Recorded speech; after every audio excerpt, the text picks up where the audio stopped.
Hello everyone and happy summer. If we haven't met yet, my name is Dawn and I'm currently working in the Lake Success office. So today I'm here to offer you some tips on how to use singing to help your child's communication. Singing can be a wonderful opportunity to enhance a variety of speech and language skills. So let's get started. Singing is a great way to help your child learn how to take turns, which, as we know, is an important skill for conversations. So if there's a song that you and your child really like to sing and they're pretty familiar with it, one of the best things that you can do is pause right before the chorus or that main part of the song and see what your child does. Does he or she produce a sound, a gesture, an action, fill in the actual lyric? So, for example, if you and your child like to sing the song "The Wheels on the Bus," you might go, "The wheels on the bus go," and pause right before "round and round," and see if your child can fill in the lyric, produce a sound, produce a gesture, something. Now, how your child takes their turn really will depend on their level of communication, but anything is communication, and we want to positively reinforce this. So when you're singing, I suggest taking a pause of about 10 seconds to give your child enough time to take their turn.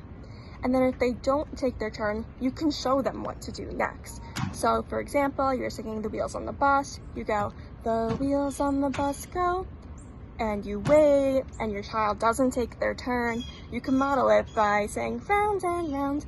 And the more times you do this, the more times you sing this song and take that pause, the more likely the child is going to fill in that lyric with something. Okay. So I also like to use the strategy of pausing during familiar songs to establish joint attention, especially with the little ones who are in the early stages of language development.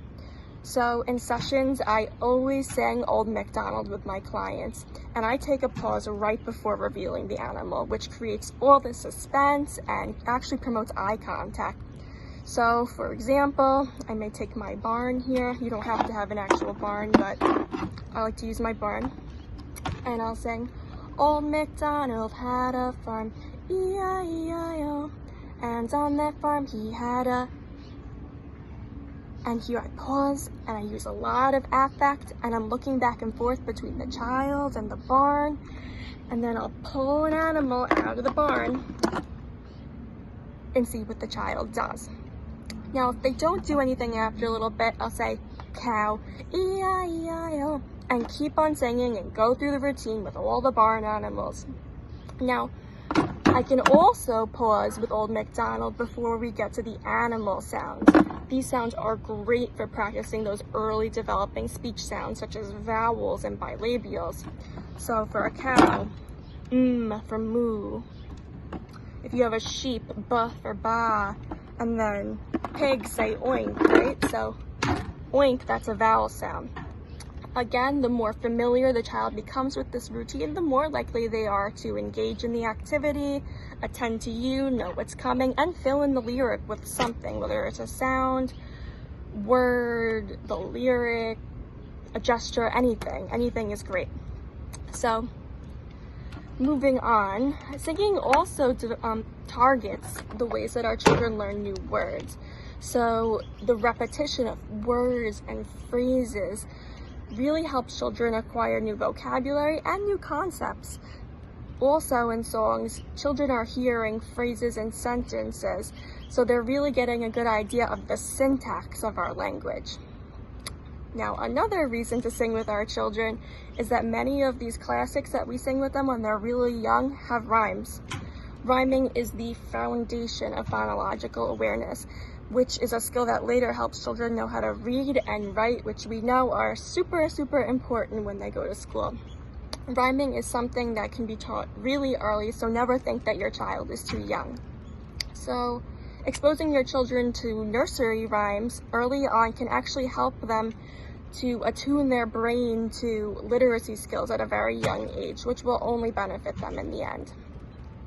I also think that songs are great to use if you're working on things like symbolic play. So for example, you can encourage your child to sing and use something like a hairbrush, or I have a spoon here, to use like a microphone. If they're working on things like requesting or initiating, if they use ASL, they can say more to request more song or something, sing more, play it again. If you're working on the development of core words such as again, stop, go, those are great. They can tell you to play the song again, go to start the song, stop, no, I don't want any more. So in all, singing is a great way to target a variety of speech and language skills and can be done both in therapy and at home. It's so easy, anyone can do it. It can help articulation, pragmatic language skills such as turn taking, improve rhyme awareness, which helps phonological awareness, language skills such as building syntax, phrase construction, and helps build vocabulary. So for children, especially little ones with any type of speech or language goals, I think that music is essential. It's motivating, it's familiar, rhythmic, it stimulates a variety of senses, and most important, it's fun. Anybody can do it. So I hope this video was helpful, and I hope everyone is staying safe and healthy during these difficult times. Happy singing!